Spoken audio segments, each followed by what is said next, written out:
India manages a staggering output of technical talent, graduating hundreds of thousands of engineers every year. Yet this massive capability is immediately exported. We usually explain this as a simple chase for higher salaries. We assume these graduates are simply looking for the highest bidder on the global market.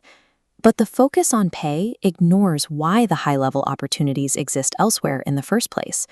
This migration is the result of an invisible vacuum at home, a domestic environment that lacks the room for this talent to function.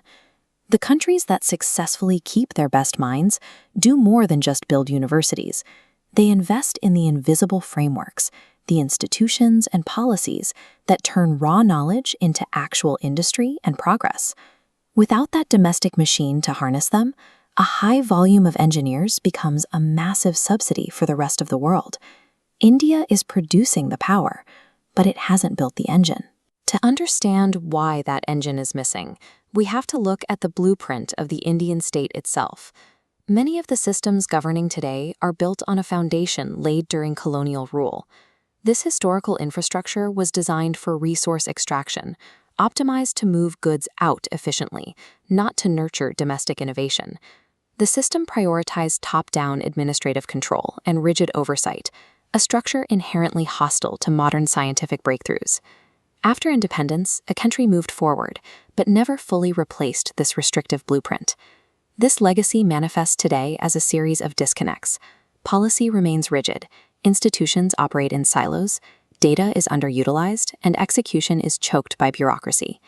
Technical talent trapped in this environment eventually hits a ceiling. When there is no policy to support a new idea, or no coordination to scale it, that talent will naturally seek out a system that is actually designed to move.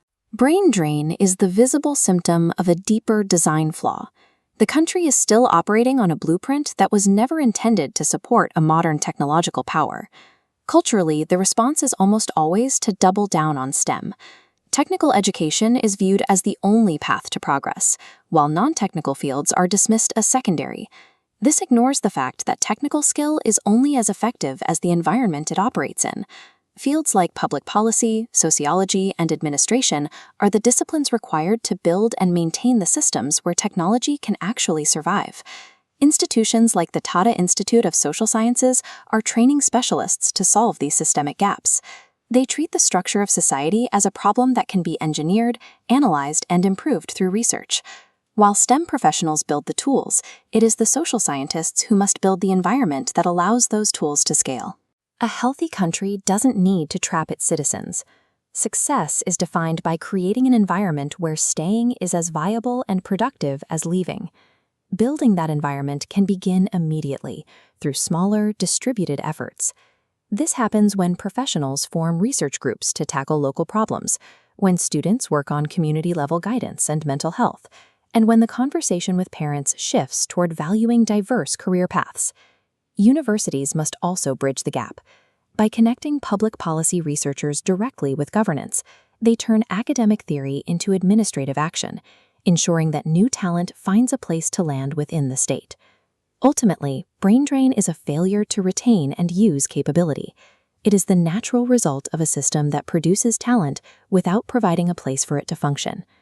To reverse this trend, India must shift its focus from merely training more engineers to building the frameworks that support them. When the machine is fixed, the talent will choose to stay and power it.